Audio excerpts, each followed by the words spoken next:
For centuries, it was lost. Deep beneath the Atlantic, where no light reaches. Then something appeared. 500,000 coins. No ship, no explanation. What they found changed everything. Not just treasure, but history. And when it surfaced, the real battle began. This was never just a recovery. This was the Black Swan Project. The discovery didn't begin in the water. It began here, tracing invisible lines across a century of forgotten maps.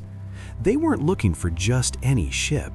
They were hunting a specific ghost, buried in war records and the silence of the 1800s. But history has a price tag, millions of dollars on the line. One empty sonar scan could cost them everything. The crew knew the stakes, total secrecy. The research was done. Now, it was time to execute. To see in the dark, they relied on sound. Side-scan sonar stripping away the ocean floor layer by layer. Then, a spike in the data. The magnetometer didn't lie. Something massive was down there. The decision was made to launch, leaving the surface world behind, descending into the crushing black, where the truth was waiting. First signs on the seabed. Then came the anomaly, a pattern that nature didn't make. The lights hit the sand, and the seabed sparkled. First one, then hundreds, a carpet of silver stretching beyond the beam of the lights. The first undeniable proof of the Black Swan. The mystery deepens. Here we see the conflicting but evidence. something was wrong. Coins minted There was no decades, ship, perhaps centuries no hull, apart, no lying together on towering the masts, seabed. just a violent scatter pattern. The cargo hadn't sunk, it had been blasted apart. A catastrophic explosion, turning a fortress of wood into nothing but debris. Difficulties At this depth, and a sudden mistakes. silt bloom can Recovery blind even is the most never advanced simple. systems, The halting currents the shifted recovery without attempt. warning, kicking up blinding walls of silt. The ROV struggled to hold its ground. Equipment began to fail. The arm froze. The mission ground to a halt. Sometimes, the only choice is to retreat. Once a safe method was confirmed, recovery began. Coins were lifted one at a time. Mesh baskets filled slowly on the ocean floor. Nothing was rushed. Every movement was watched from the control room. Thousands of dives were logged. Piece by piece, the seabed gave up its secrets. When the first full basket reached the surface, everything changed. Silver coins filled the frame. Gold appeared among them. The scale of the discovery became impossible to ignore. This was no small find. The mission had crossed the line. History had been recovered.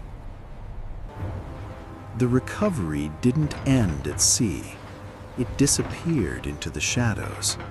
Crates were sealed, unmarked, unannounced. They left the ship at night, moved by security, not cameras.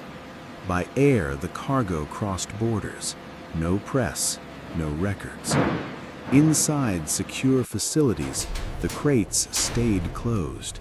Outside, questions spread.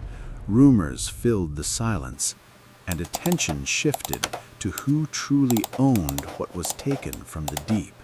The discovery did not stay quiet for long.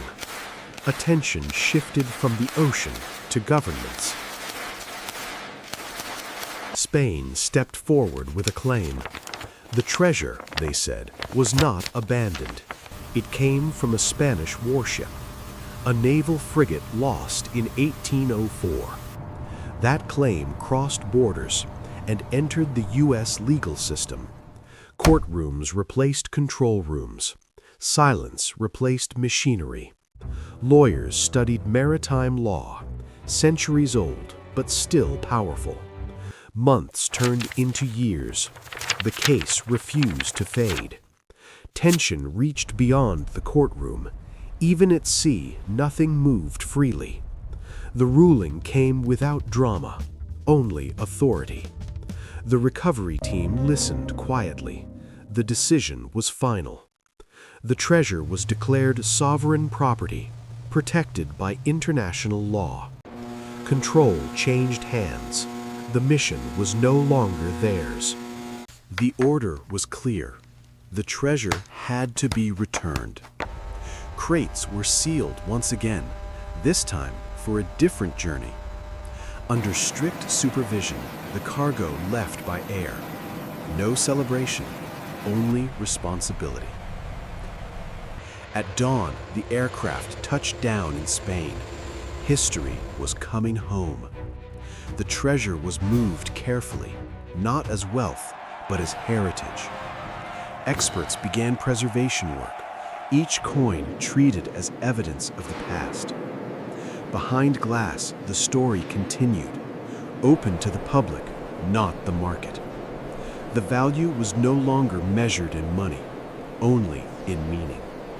For centuries, it was lost, deep beneath the Atlantic, where no light reaches. Then something appeared. 500,000 coins, no ship, no explanation.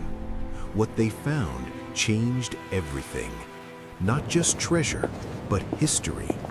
And when it surfaced, the real battle began. This was never just a recovery. This was the Black Swan Project.